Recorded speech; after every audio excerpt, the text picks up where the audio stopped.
রহিম। সুপ্রিয় শিক্ষার্থীরা, আসসালামু আলাইকুম ওয়া রাহমাতুল্লাহি ওয়া বারাকাতুহু। ভৈরব ওদন স্কুল কর্তৃক আয়োজিত অনলাইন ক্লাসে তোমাদেরকে আবার স্বাগতম। আমি মোহাম্মদ আনোয়ার স্যার তোমাদের 8.3 অনুশীলনী ত্রিকোণমিতি আজ আমি পড়াবো। তোমরা দেখতে থাকো আমার ভিডিওটি। 8 নম্বর থেকে এর আগে অঙ্কগুলো আমি তোমাদেরকে শেষ করা হয়েছিল, এখন 8 নম্বর অঙ্ক থেকে আমি অঙ্কগুলো করাবো। দেখো 8 এর ক, cos 17 pi by 10 plus pi by 10 plus cos 9 pi by 10 plus cos pi by 10। এটার সময় আমাদের বাইরে তো কি জানো, 0। তোমাদের প্রথমে এই দুটো অংশ একসাথে করে রাখো আর এটা অংশটাকে আলাদা রাখো। কিভাবে করব? cos এখানে দুটো অংশের দিকে তাকাও, তোমার অনেকভাবে করা যায়। আমরা যদি এটার মধ্যে লিখে ফেলি, দেখো 10 এর লসাগু যদি করো 10 দিয়ে কত? 20। অর্থাৎ এখানে আমরা লিখতে পারি পাই বাই 5 প্লাস এখানে পাই বাই সামথিং কিছু একটা লিখতে হবে। তাহলে কত লিখবে? ধরো লসাগুটা কত হবে?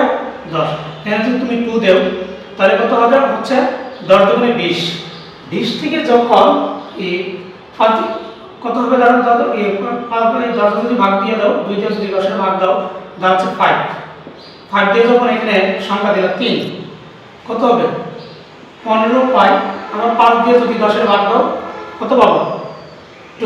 2 দিয়ে পাই গুণ দিলে 2 পাই, অর্থাৎ 15 আর 2 কত? 17। তোমরা এটা এভাবে করতে পারো, তোমরা আরো অনেক নিয়মে করতে পারো। অর্থাৎ তুমি পাই বাই 10 কে আলাদা রাখতে পারো। তোমাদের নির্ধারিতভাবে তোমরা যদি চিন্তা করো যে আমি এইভাবে অঙ্কটা তৈরি করবো, তাহলে অঙ্কগুলো আর মনে রাখতে পারবো না। নতুন ভাবে দিবে, তখন আর পারা যাবে না। হ্যাঁ, এরপরে দেখো cos, আমি যদি এটাকে এভাবে লিখি পাই বাই তো, তাহলে এখানে ধরো 3 পাই বাই 2 দিলাম। দেখো মাইনাস যদি 15 থেকে যদি 2 পাই বাদ দিলে 13 পাই থাকে। এটাকে ভাঙো, cos পাই বাই 10, এখানে যদি ধরো পাই দিলাম, চেক করে নিবা। মানে এখানে তুমি যা লিখতেছো লসাগু করে এই মানটা আমার পাইতে হবে। এখানে যা লিখছো এই লসাগু করার পরে রেজাল্টটা এমন হতে হবে। দেখো তো এখানে যদি লসাগুটা এটা দিয়ে একটু থাকাও 10, তাহলে দাঁড়াচ্ছে কত? 10 পাই মাইনাস এর পাই। 10 পাই থেকে পাই বাদ দিলে থাকে কত? 9 পাই। 9 পাই। তাহলে মানে এটা তুমি লেখার অনুমতি আছে, মানে এটা লিখতে পারো। ঠিক আছে, তোমরা এভাবে তোমরা অঙ্কগুলো প্রথম লাইনটি যদি বানাতে পারো, পরের লাইনগুলো অনায়াসে পারো। এখন দেখো এখানে 3 পাই বাই 2, এর মানে কি? ধরো এখানে দেখো তো 3 পাই বাই 2 এর মানে কি? cos 3 ইনটু পাই বাই 2, এরকম না ব্যাপারটা, অর্থাৎ 3টা 90। তাহলে তুমি যদি ঘরের দিকে থাকাও, হ্যাঁ, তোমরা একটু কোয়াড্রেন্টের দিকে তাকাও। কোয়াড্রেন্ট কি বলতেছে আমি যদি তোমাদেরকে একটু মনে করাই দিই পড়াগুলো।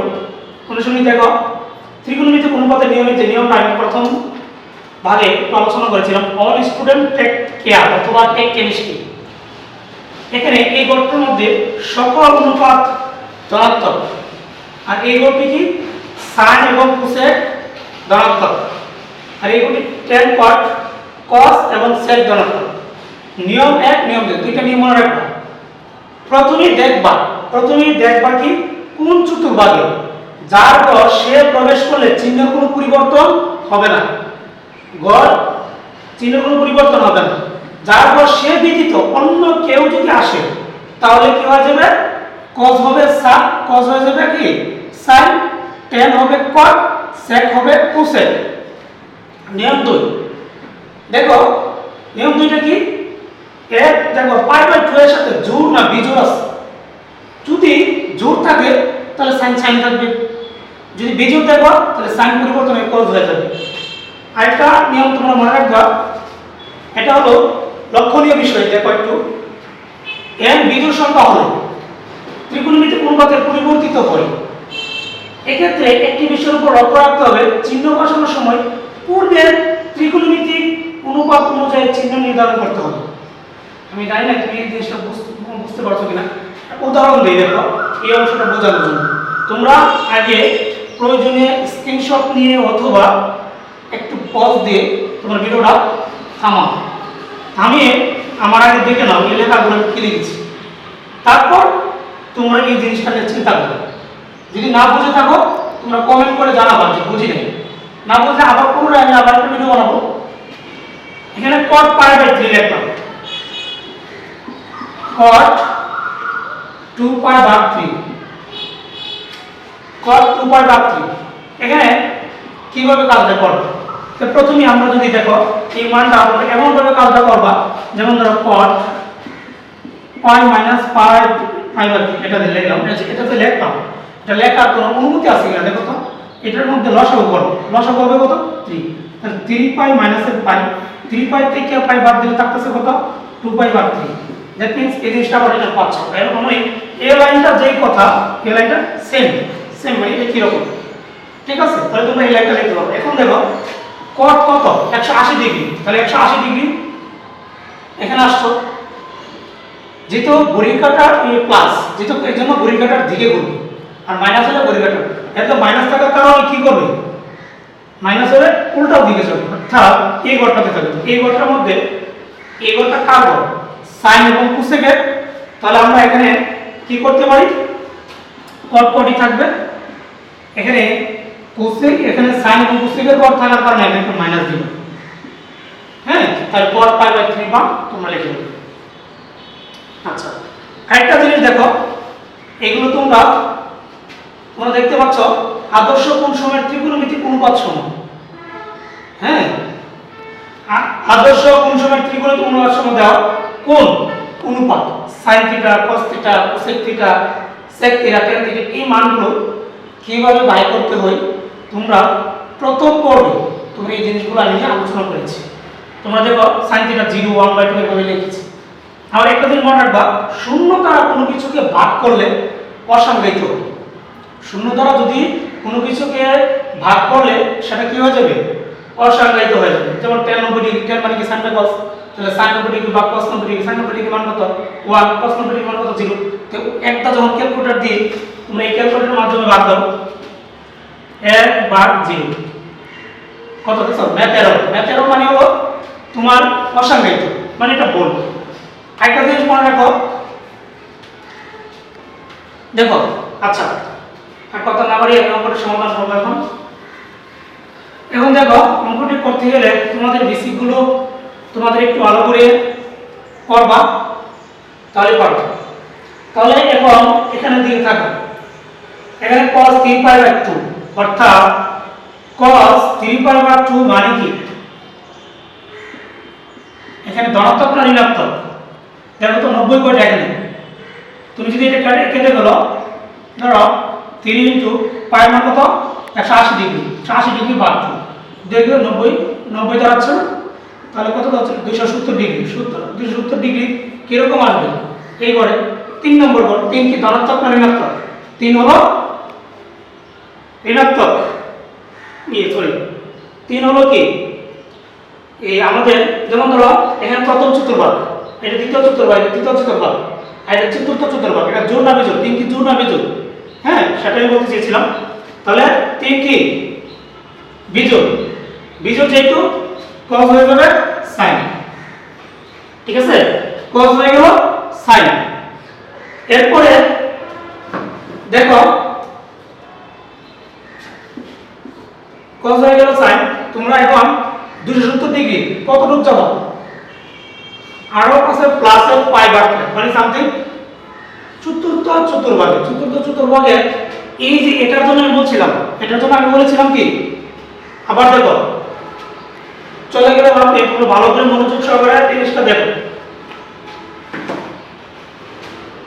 n বিজোড় সংখ্যা হলে ত্রিকোণমিতির অনুপাত পরিবর্তিত হয়। এক্ষেত্রে একটি বিষয়ের উপর লক্ষ্য রাখতে হবে, চিহ্ন বসানোর সময় পূর্বের ত্রিকোণমিতির অনুপাত অনুযায়ী চিহ্ন নির্ধারণ করতে হবে। পূর্বেরটা তোমার এটা না, cos দিয়া না, তোমার sin দিয়া না, sin দিয়া না, cos দিয়া চিহ্ন পরিবর্তন করবা। তোমরা যদি চিন্তা করো যে cos দিয়ে করব, না এটা cos দিয়ে না, এটা কোথায় থেকে পরিবর্তন আসছে? cos দিয়ে। এই জিনিসটা আমি বলছি যে চিহ্ন সহকারে বসানোর পূর্বে ত্রিকোণমিতির অনুপাত অনুযায়ী চিহ্ন নির্ধারণ করতে হবে। কোনোভাবে পরিবর্তিত ত্রিকোণমিতির অনুপাত বিবেচনা করা যাবে না, মানে তুমি sin কে বিবেচনা করবে না। আচ্ছা, তাহলে আমরা এই গড়টাতে আসলাম। এই গড়ে cosটা কি ধনাত্মক না ঋণাত্মক? এই গড়ে cos কি ধনাত্মক। অল স্টুডেন্ট টেক কেমিস্ট্রি, তাহলে এই গড়ে এটা কি হয়ে যাবে প্লাস। তাহলে আমরা এখানে কি লিখব π/5। এরপরে দেখো cos, অনুরূপভাবে দেখো cos, তাহলে 270 ডিগ্রি, তাহলে cos হয়ে যাবে কি sin। এখন এটা চিন্তা করো, cos কি হবে 70 ডিগ্রি, এখানে আসবে আর মাইনাস। এই গড়টা টেনে করো, এই গড় কি টেনে করো। তাহলে আমার এখানে কি cos, তাহলে যেটা এখানে টেনে করো, তাহলে cos কি হয়ে যাবে মাইনাস হবে না প্লাস হবে? cos এর মানটা মাইনাস হয়ে যাবে। তাহলে আমরা কি লিখব মাইনাসের π/5, অথবা তোমরা ডিরেক্টলি প্লাস মাইনাস এখানে মাইনাস লিখে দিতে পারো, অথবা সামনে দিতে পারো প্লাস cos 180 ডিগ্রি। 180 ডিগ্রি কি এই যে 180 ডিগ্রি, আবার মাইনাস হলে কি করব ব্যাক করব, এই গড়ে থাকবে। এই গড়টা কার সাইনের গড়, কিন্তু বসতে চাচ্ছে কে cos, তাকে বসতে দিবা না, তাহলে তুমি কি পাবা মাইনাস। তাহলে আমরা বলবো কি cos মাইনাসের π/10। এই মাইনাসটা কিভাবে আসছে দেখতে পাচ্ছ, প্লাস cos অপরিবর্তিত অবস্থা, এটার মধ্যে কোনো কাজ করবে না।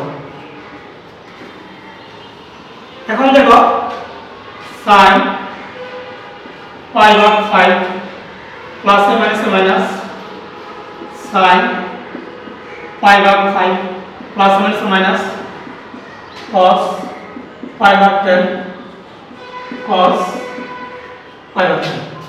এখন তোমরা কি করতে পারবা দেখো,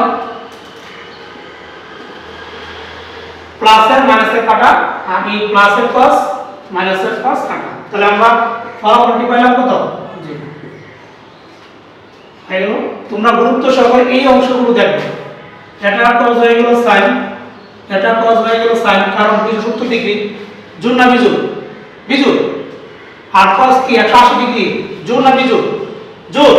সেজন্য কোনো পরিবর্তন হয়নি, এজন্য কোনো পরিবর্তন হয়নি। এই অঙ্কটি আমি যদি তোমাদেরকে আরেকটা নিয়মে বলতে চাই, তোমরা দেখো, তোমরা যে নিয়মটা ভালো লাগবে তোমরা সেই নিয়মে করবা।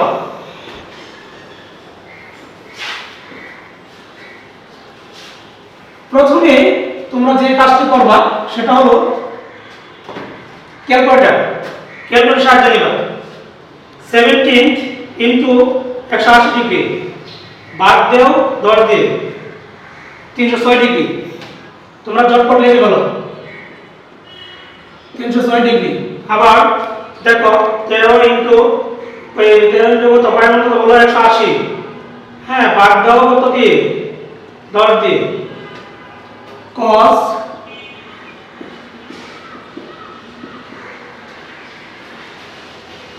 9 ইনটু 180 ডিগ্রি ভাগ দেও 10 দিয়ে 162 ডিগ্রি।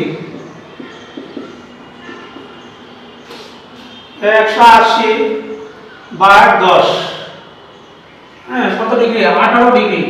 তোমরা এগুলোকে সবগুলোকে ডিগ্রিতে কনভার্ট করে ফেলো, করার পরে পরবর্তীতে তোমরা সরলীকরণ করো, তাহলে তোমাদের সুবিধা হবে। যেমন ধরো cos 306 ডিগ্রি, তাহলে এটাকে কি করতে পারি আমরা বলো, যদি আমরা এভাবে লিখি, একটু বুঝে বুঝে লিখতে হবে। 270 ডিগ্রি কত 90 সাথে 3 গুণ দিলে কত হচ্ছে 270 ডিগ্রি। তাহলে 306 ডিগ্রি থেকে ক্যালকুলেটর সাহায্যে নিয়ে করো 306 বিয়োগ 270 36 ডিগ্রি। তাহলে আমাদের কি করতে হবে এখানে 3 ইনটু 90 ডিগ্রি মাইনাস 36 ডিগ্রি যদি বিয়োগ দাও, হ্যাঁ না যোগ দাও, তাহলে 270 দেখো আমি তোমাদেরকে দেখাচ্ছি 270 ডিগ্রি যোগ করো 36 ডিগ্রির সাথে 306 ডিগ্রি, ঠিক আছে। আচ্ছা তোমাদের এইভাবে তোমরা করো তাহলে হয়ে যাবে। এরপরে দেখো এটাকে এইভাবে করো 2 ইনটু কত 90 ডিগ্রি 180 ডিগ্রি 180 ডিগ্রির 234 বিয়োগ দাও কত ডিগ্রি 36 ডিগ্রি 198 ডিগ্রি, হ্যাঁ। আচ্ছা তাহলে আমি দ্বিতীয় পর্বে এই অঙ্কটি করব। তোমরা ভালো থাকো, সুস্থ থাকো, আল্লাহ হাফেজ।